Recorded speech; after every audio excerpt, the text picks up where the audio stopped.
Hello everyone, welcome to my channel KP success zone.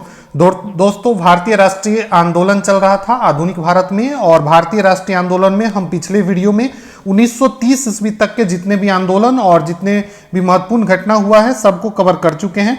आज के video में हम 1930 ईस्वी से शुरू करेंगे और इसमें जो हम सबसे पहले देखने वाले हैं वो देखने वाले हैं सविनय अवज्ञा आंदोलन को। ठीक है, तो अगर आप लोग पिछला वीडियो नहीं देखें तो प्लेलिस्ट में जाइए और आधुनिक भारत का जो प्लेलिस्ट है उसमें आपको सारा वीडियो मिल जाएगा। ठीक है, तो सविनय अवज्ञा आंदोलन की बात करें दोस्तों तो सविनय अवज्ञा आंदोलन फरवरी 1930 ईस्वी में दोस्तों साबरमती आश्रम में कांग्रेस का एक बैठक होता है और इसी बैठक में यह निर्णय लिया जाता है कि सविनय अवज्ञा आंदोलन शुरू किया जाए। ठीक है, और ये आंदोलन जो है दोस्तों सविनय अवज्ञा आंदोलन, इसकी जो शुरुआत होती है वो गांधी जी के नेतृत्व में शुरुआत करने का फैसला किया जाता है। ठीक है, किनके नेतृत्व में? तो गांधी जी के नेतृत्व में।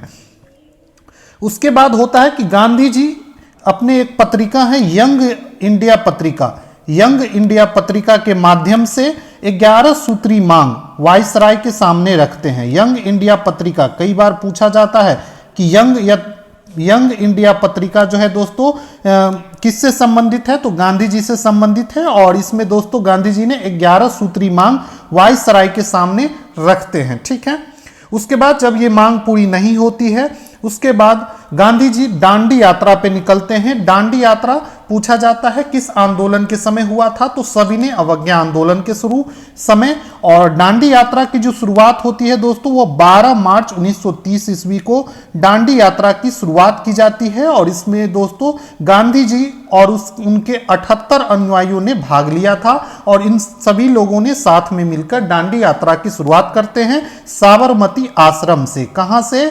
तो साबरमती आश्रम से। साबरमती आश्रम कहां है? तो ये अहमदाबाद गुजरात में है, और यहीं से दांडी यात्रा शुरू किया जाता है सविनय अवज्ञा आंदोलन के दौरान। ठीक है, और दांडी तक टोटल 241 मील की यात्रा किया जाता है। सभी लोग साथ में 241 मील की यात्रा करते हैं, और 6 अप्रैल 1930 को दांडी पहुंचकर नमक कानून को तोड़ा जाता है। गांधी जी के द्वारा नमक कानून को तोड़ा जाता है, और फिर यह आंदोलन धीरे धीरे पूरे देश भर में फैल जाता है। तो पूछा जाए कि दांडी यात्रा का प्रारंभ कब हुआ था? तो 12 मार्च 1930 ईस्वी को। किस आंदोलन के दौरान?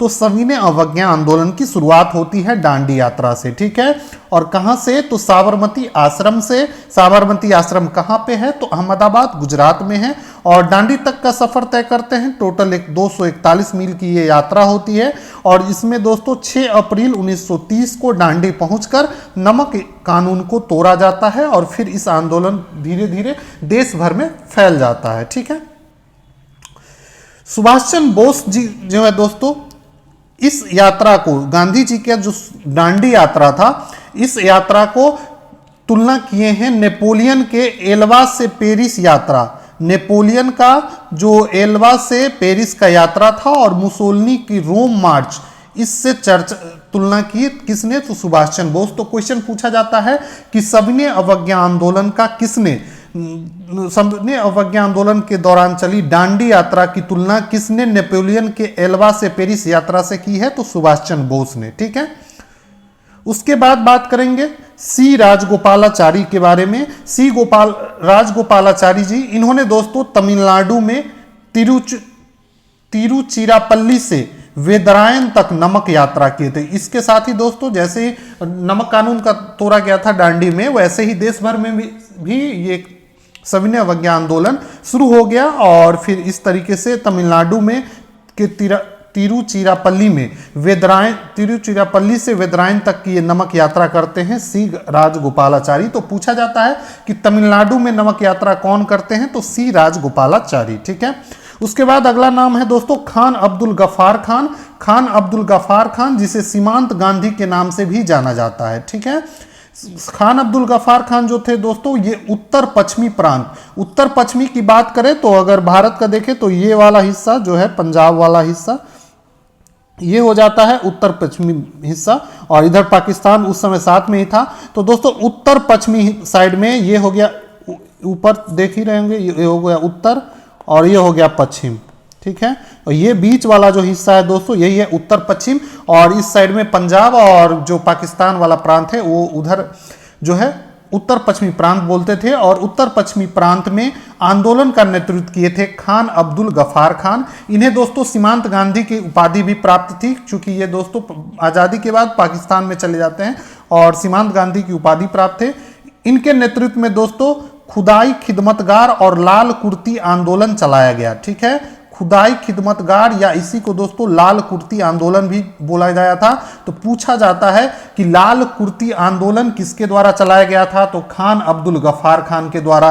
किस आंदोलन के दौरान चलाया गया था, तो सविनय अवज्ञा आंदोलन के दौरान चलाया गया था लाल कुर्ती आंदोलन, ठीक है। उनकी एक पत्रिका है, इसको भी आपको याद रखना है दोस्तों, वो पत्रिका का नाम है पख्तून पत्रिका। क्वेश्चन पूछा जाता है कि पख्तून पत्रिका जो था दोस्तों उसका प्रकाशन किनके द्वारा किया गया था, तो खान अब्दुल गफ्फार खान जी के द्वारा पख्तून पत्रिका का प्रकाशन किया जाता था। तो इसको भी याद रखना है। तो क्या क्या हो गया खान अब्दुल गफ्फार खान के बारे में, तो ये सीमांत गांधी की उपाधि प्राप्त थी। उत्तर पश्चिमी प्रांत में यह आंदोलन किए थे सविनय अवज्ञा आंदोलन के दौरान। और खुदाई खिदमतगार या लाल कुर्ती आंदोलन जो चलाया गया था इन्हीं के नेतृत्व में चलाया गया था। और इनकी एक पत्रिका है जिसे पख्तून पत्रिका बोलते हैं, इसका भी प्रकाशन खान अब्दुल गफ्फार खान के द्वारा किया गया था। तो काफी इंपॉर्टेंट है, इनसे क्वेश्चन पूछा जाता है, ठीक है। उसके बाद बात करें तो जियारंग आंदोलन ये भी दोस्तों सविनय अवज्ञा आंदोलन के दौरान ही चला था, और ये मणिपुर और नागालैंड क्षेत्र में ये आंदोलन चला था। तो पूछा जाए कि यारलांग आंदोलन किस क्षेत्र में चलाया गया था, तो मणिपुर और नागालैंड में। और कब, तो सविनय अवज्ञा आंदोलन के दौरान 1930 ईस्वी में। इसके जो नेतृत्व कर रहे थे वो कर रहे थे यदुनाग नागा नाम से याद है, नागा और नागालैंड, ठीक है। तो यदुनाग नागा जो है दोस्तों इस आंदोलन के नेतृत्व कर रहे थे।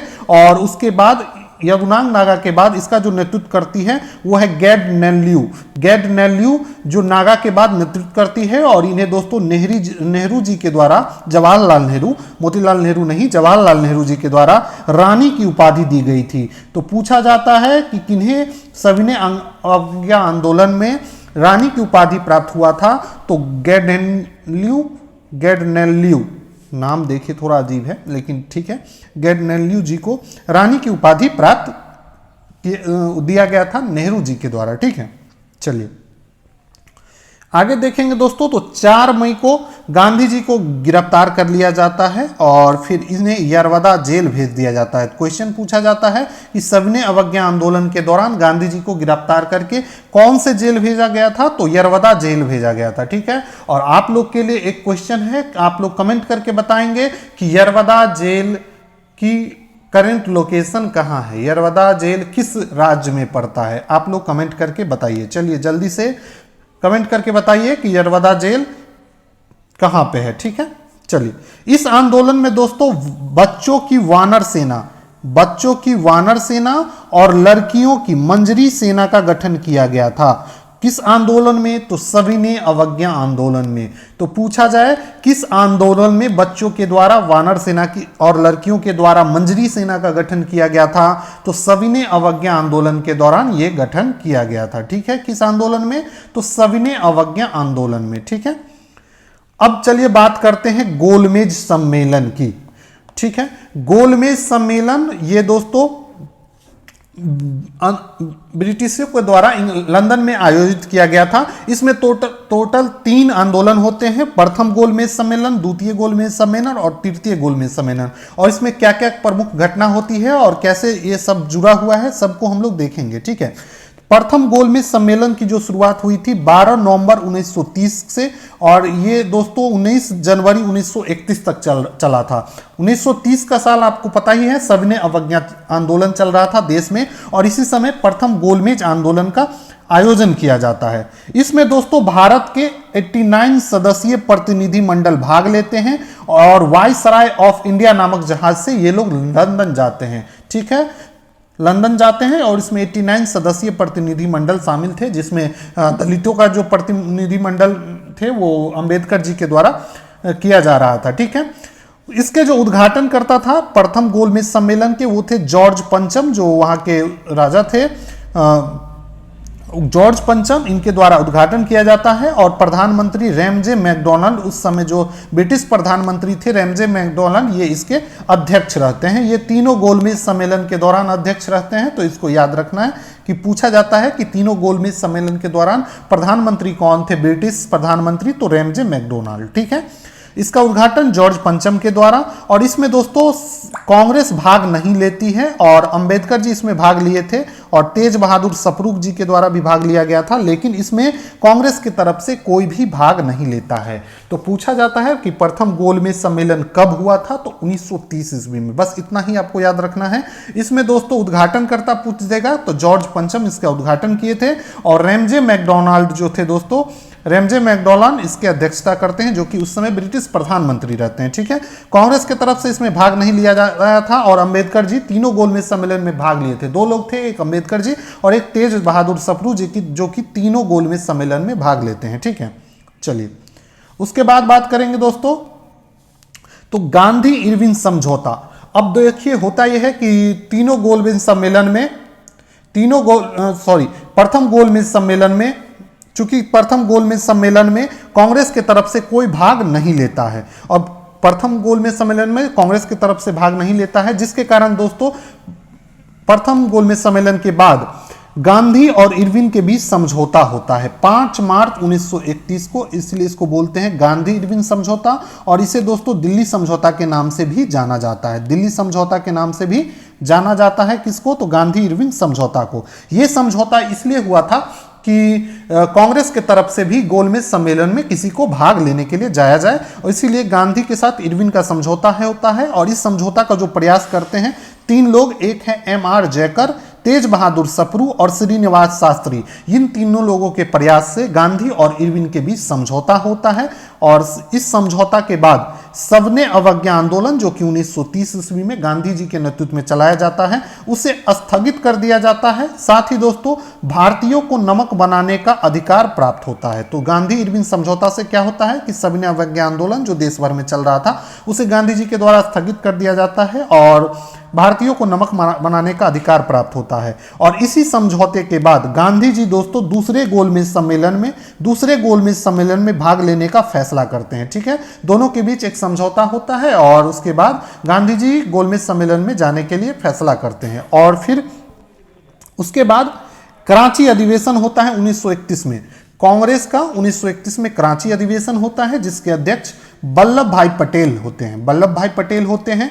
और इसी में दोस्तों क्या होता है, कराची अधिवेशन में ही गांधी इरविन समझौता को कांग्रेस के द्वारा क्या किया जाता है, स्वीकार कर लिया जाता है। और गांधी जी इसी में एक नारा देते हैं कि गांधी मर सकता है लेकिन गांधीवाद नहीं। ठीक है, तो पूछा जाता है कि किस अधिवेशन में, तो ये बोले थे, गांधी जी ने नारा दिए थे कि गांधी मर सकता है लेकिन गांधीवाद नहीं, तो ये कराची अधिवेशन में। ठीक है, इस अधिवेशन में दोस्तों गांधी इरविन समझौता को स्वीकार कर लिया जाता है और सरोजनी नायडू गांधी इरविन को 2 महात्मा कहकर संबोधित करती है कि गांधी और इरविन जो है 2 महात्मा है। लेकिन बाद में देखेंगे आप लोग कि दूसरा गोलमेज सम्मेलन जब होता है तो गांधी जी जाते तो हैं लेकिन ये सम्मेलन सफल नहीं हो पाता है।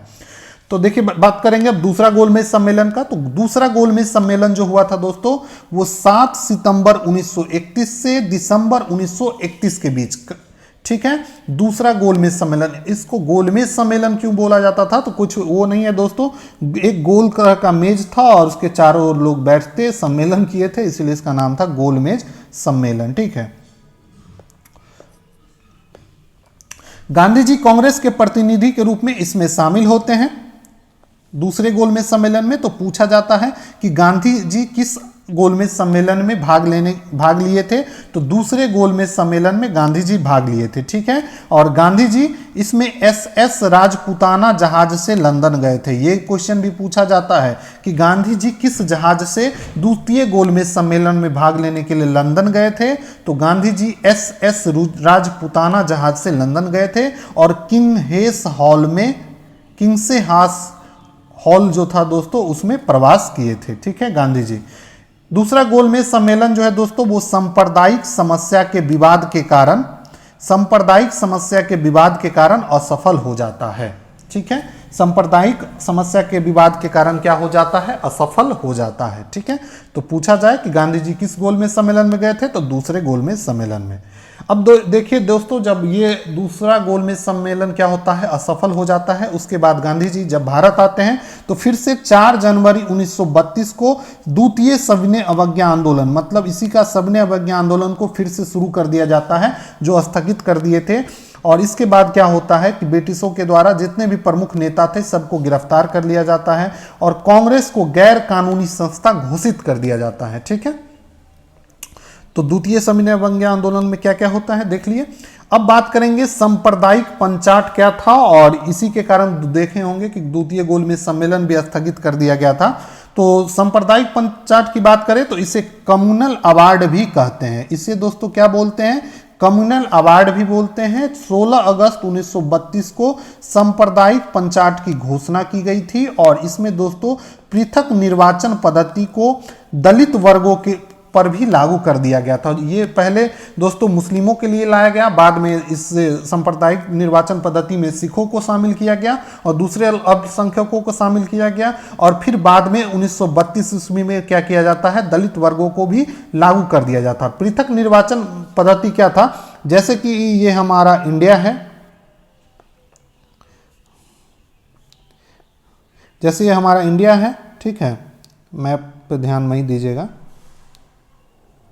तो इसमें ये पृथक निर्वाचन मंडल के था कि इतने क्षेत्र में मुस्लिम सीट होगा, इतना क्षेत्र में क्या हो जाएगा, सिखों का होगा, इतना क्षेत्र में दलित हो जाएंगे। इस तरीके से अंग्रेज क्या कर रहा था, बांट रहा था। ठीक है, कि इतना क्षेत्र में, लेकिन इसका देखिए बहुत क्या होता कि बाद में ये लोग इतना क्षेत्र पे बोलते कि ये केवल दलितों का है और यहाँ से ये टूट जाते, यहाँ अगर मुस्लिमों का ये क्षेत्र दे दिया गया तो इधर मुस्लिम टूट जाते, इधर सिख टूट जाते। तो इसीलिए यही था दोस्तों सांप्रदायिक पंचाट और यही अंग्रेजों की योजना थी। लेकिन दोस्तों गांधी जी इसके विरोध में आ जाते हैं और गांधी जी इसके विरोध में आ जाते हैं और यरवदा जेल में 20 सितंबर 1932 को आमरण अनशन पर अनशन शुरू कर देते हैं। आमरण अनशन शुरू कर देते हैं किसके विरोध में, तो सांप्रदायिक पंचाट के विरोध में। ठीक है, कि जब गांधी जी आमरण अनशन कर देते हैं तो उसके बाद दोस्तों पूना समझौता होता है।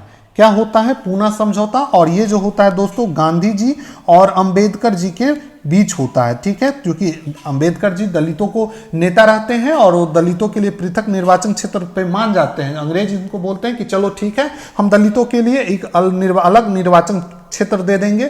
तो अंबेडकर जी इससे मान जाते हैं, लेकिन गांधी जी को लगता है कि धीरे धीरे क्या होगा कि जितने भी दलित हैं वो अलग क्षेत्र को लेकर अलग होने का प्रयास करेंगे, सिख अलग हो जाएंगे, फिर या फिर मुस्लिम क्षेत्र है वो अलग हो जाएगा और इस तरीके से भारत जो है टुकड़ों में बढ़ जाएगा। लेकिन जिसको लेके दोस्तों गांधी जी क्या करते हैं, अनशन पे बैठ जाते हैं। और उसके बाद मदन मोहन मालवीय, राजगोपालाचारी और डॉक्टर राजेंद्र प्रसाद के प्रयास से इन तीनों जो लोग हैं दोस्तों पूना समझौता में मध्यस्थता करते हैं गांधी जी और अंबेडकर जी के बीच। और फिर गांधी जी और अंबेडकर जी के बीच 26 सितंबर 1932 को पूना समझौता होता है। तो पूछा जाए पूना समझौता कब हुआ था, तो 26 सितंबर 1932 को किसके बीच, तो गांधी जी और अंबेडकर जी के बीच। और ये जो समझौता हुआ था यरवदा जेल में ही हुआ था। किसमें, तो यरवदा जेल में। ठीक है, यरवदा जेल में ही ये समझौता हुआ था। ठीक है, इसमें किस लोगों ने प्रयास किया था, मध्यस्थता किया था, तो मदन मोहन मालवीय, राजगोपालाचारी और डॉक्टर राजेंद्र प्रसाद। ठीक है,